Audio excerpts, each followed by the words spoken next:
High বন্ধুরা, তোমরা কেমন আছো? আশা করি তোমরা সবাই ভালো আছো। আজকেও আবার একটি নতুন ভিডিও নিয়ে চলে এসেছি। এই ভিডিওতে আজকে আমরা মধ্যম পুরুষের দ্বিবচন ও বহুবচন নিয়ে আলোচনা করব। এর আগের ভিডিওতে আমরা মধ্যম পুরুষের একবচন নিয়ে আলোচনা করেছি।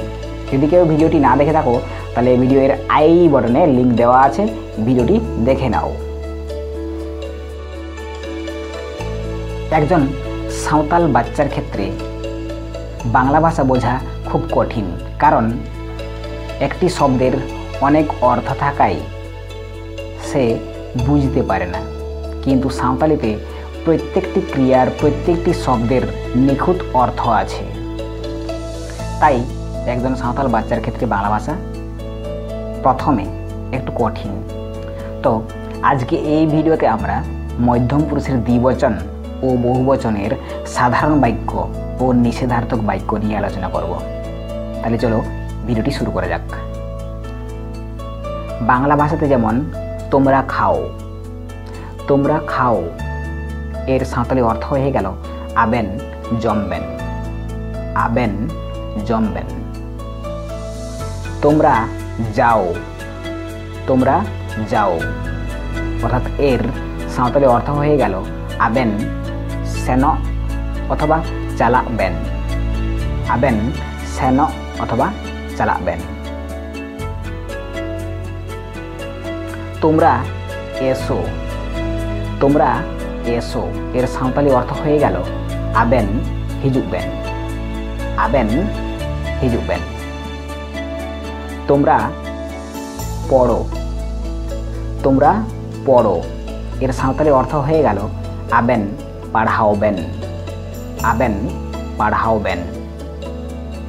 তোমরা লেখো, তোমরা লেখো এর সাঁওতালি অর্থ হয়ে যাবে আবেন অলবেন, আবেন অলবেন। বাংলা ভাষাতে যেমন দ্বিবচন, দ্বিবচনেও তোমরা আর বহুবচনেও তোমরা। বোঝা যায় না যে কোনটা দুইজনকে বলা যাচ্ছে আর কোনটা অনেকজনকে বলা যাচ্ছে। কিন্তু সাঁওতালিতে দ্বিবচনকে আবেন, আবেন দ্বারা প্রকাশ করা হয়, আর বহুবচনকে আপে, এই আপে দ্বারা প্রকাশ করা হয়। তো এখানে দেখো তোমরা, তোমরা যাও, তোমরা খাও, তোমরা পড়ো। একই রকম সাঁওতালিতেও দ্বিবচনের ক্ষেত্রে আবেন, আবেন অলবেন, আবেন পাড়হাওবেন, আবেন জমবেন এরকম হয়েছে। অর্থাৎ দ্বিবচনের ক্ষেত্রে আবেন ব্যবহার হয়েছে। এবার দেখে নেওয়া যাক নিষেধার্থক বাক্য কীরকম হয়। মধ্যম পুরুষের দ্বিবচনের নিষেধার্থক বাক্য কীরকম হয়। তোমরা খেও না, তোমরা খেও না এর সাঁওতালি অর্থ হয়ে যাবে আবেন আলোবেন জমা, আবেন আলোবেন জমা। তোমরা যেও না, তোমরা যেও না এর সাঁওতালি অর্থ হয়ে যাবে আবেন আলোবেন সেনোয়া, আবেন আলোবেন সেনোয়া।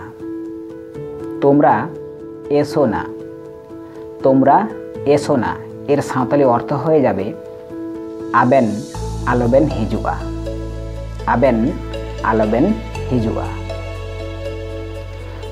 আবার দেখো তোমরা পড়ো না, তোমরা পড়ো না এর সাঁওতালি অর্থ হয়ে যাবে আবেন আলোবেন পাড়হাওয়া, আবেন আলোবেন পাড়হাওয়া।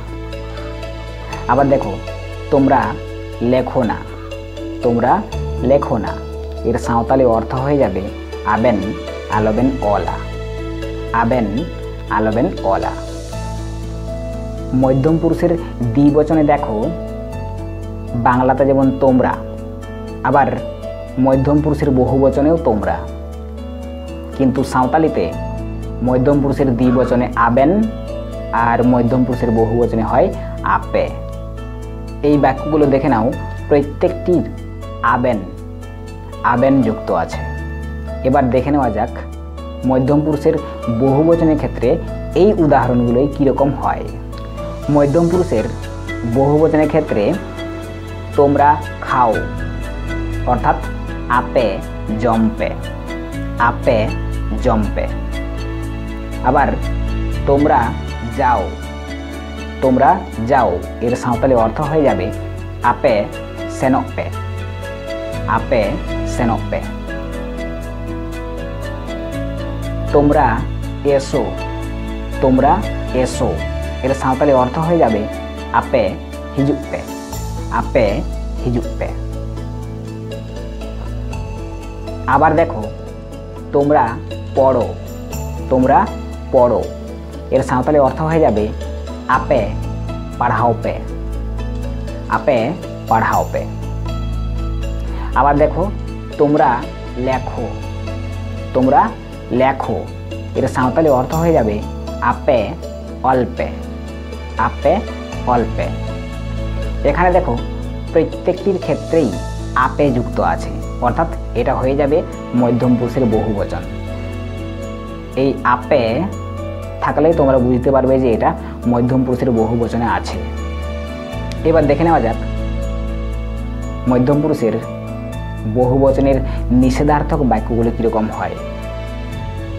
বাক্য একই, সাঁওতালিতে এর গঠন কীরকম হয়। তোমরা খেও না, তোমরা খেও না, অর্থাৎ এর সাঁওতালি অর্থ হয়ে যাবে আপে আলোপে জমা, আপে আলোপে জমা। তোমরা যেও না, তোমরা যেও না এর সাঁওতালি অর্থ হয়ে যাবে আপে আলোপে চালা আ কিংবা আপে আলোপে সেনোয়া।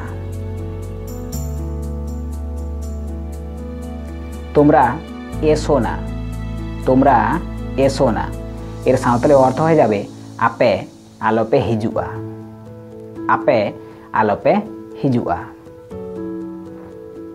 আবার দেখো তোমরা পড়ো না, তোমরা পড়ো না এর সাঁওতালি অর্থ হয়ে যাবে আপে আলোপে পাড়াওয়া, আপে আলোপে পাড়াওয়া।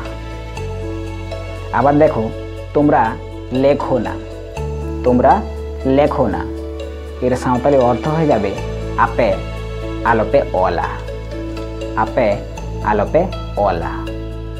তাহলে তোমরা দেখে নিলে যে সাঁওতালিতে মধ্যম পুরুষের দ্বিবচন এবং বহুবচনের গঠন কীরকম হয়। এবার তাহলে তোমরা সহজেই, খুব সহজেই এটার সঙ্গে রিলেট করতে পারবে, নিজের থেকেই বাক্য গঠন করতে পারবে এবং নিজের থেকেই বাক্য বলতে পারবে। আশা করি ভিডিওটি তোমাদের ভালো লেগেছে।